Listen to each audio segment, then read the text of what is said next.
Hello, everyone. This is your daily movie review. Well, I wouldn't say daily, but you get the gist of it. Today, I'm going to be talking about Mulholland Drive. It was written and directed by David Lynch. It came out in 2001. I do have a few notes that I'll be just kind of referencing if I need to throughout this. Throughout this review.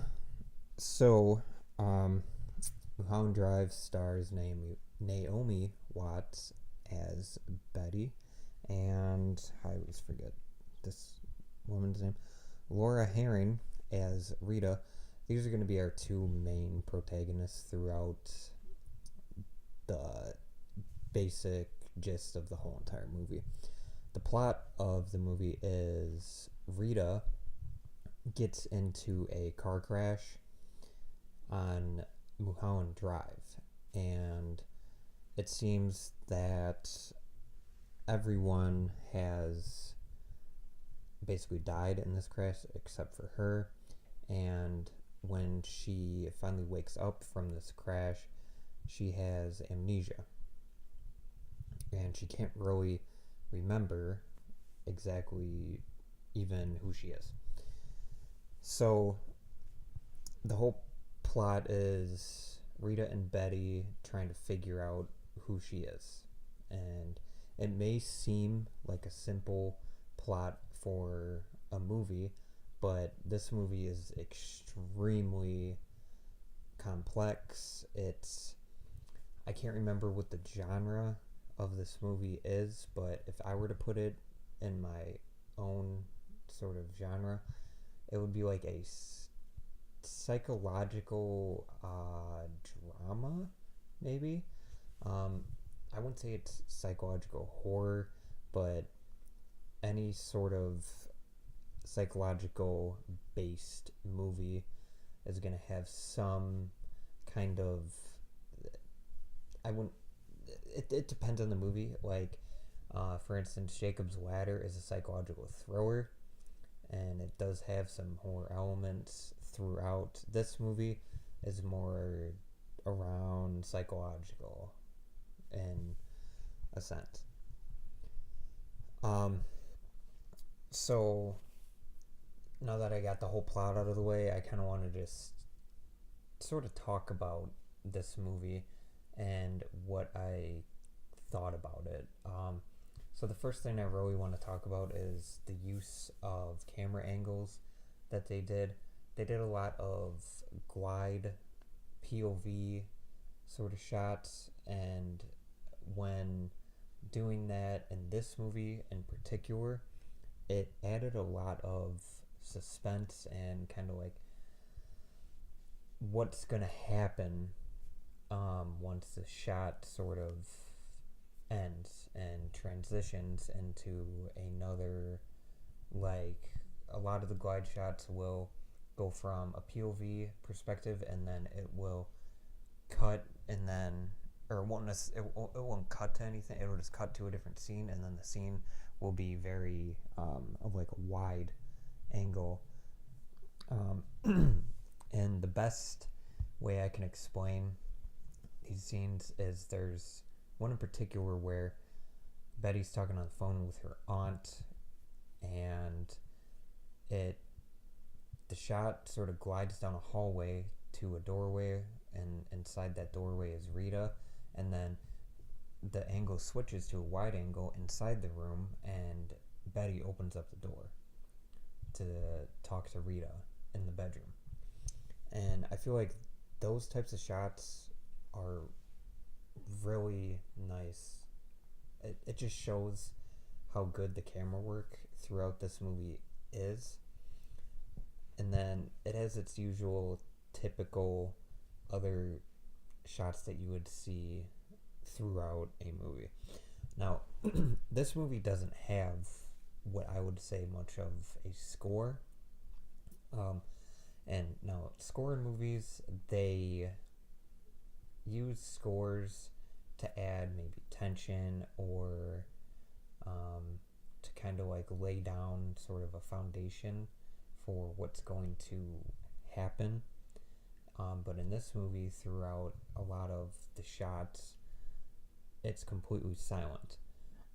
And the silence adds a lot of tension or suspense throughout the shots. So I wouldn't say there's much of any score throughout this whole movie.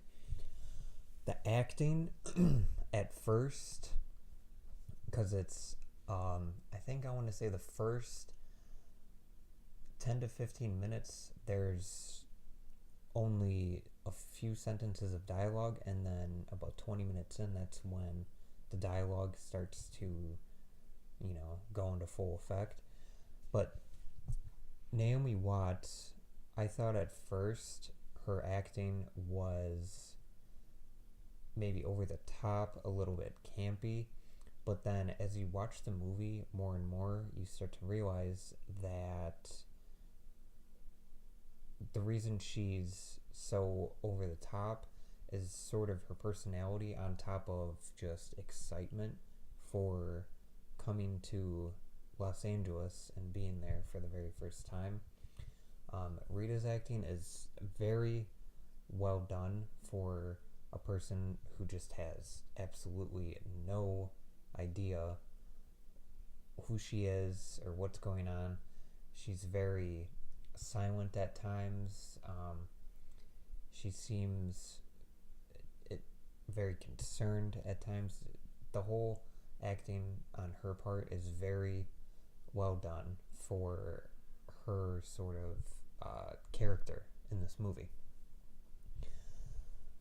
Now, this movie for me was it was a very good movie for 2001. I think right around 2000, 2001, I know American Psycho came out, which is another sort of psychological based movie, and I really think that around this time during movies, they were trying to figure out, what drives audiences into the theater.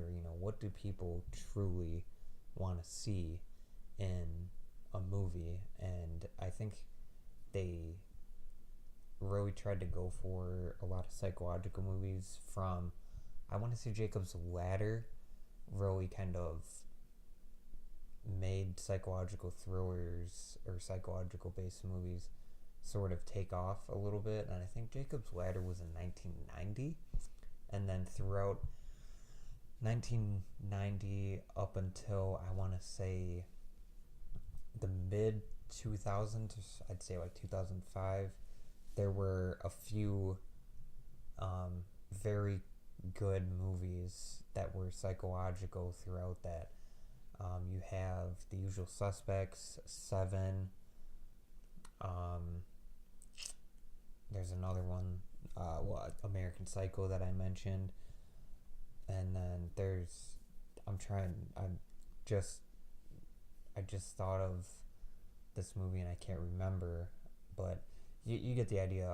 Psychological was sort of every so often, every other year, every few years, there was a really good psychological movie that came out. So my overall thoughts on the ending of this movie, and I am going to sort of spoil it because it did come out in 2001.